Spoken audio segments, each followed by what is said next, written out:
Hi, this is Roy with Cloth Diapers United, and today I'm going to walk you through how I installed our cloth diaper sprayer when we moved in here.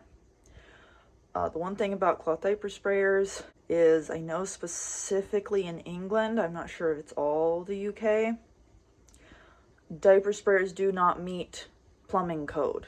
So they're, I think, illegal, but I don't know if that's just like I don't know if you could like have a plumber install it and that would be legal, or if it's just illegal across the board.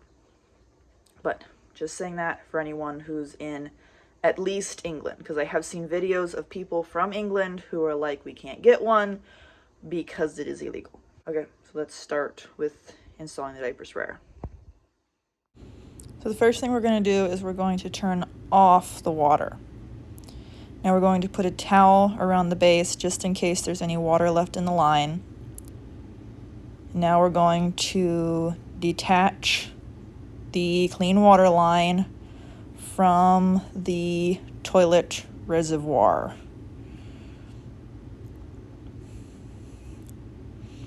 Now we're going to screw on the little on and off switch thingy. We are going to put the hose that goes to the sprayer on the back. And we're going to reattach the clean water line to the bottom.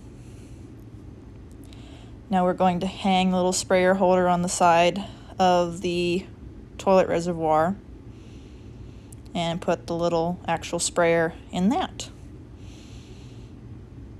And that's how you turn it on and off, by just flipping that switch up and down. And now turn the water back on.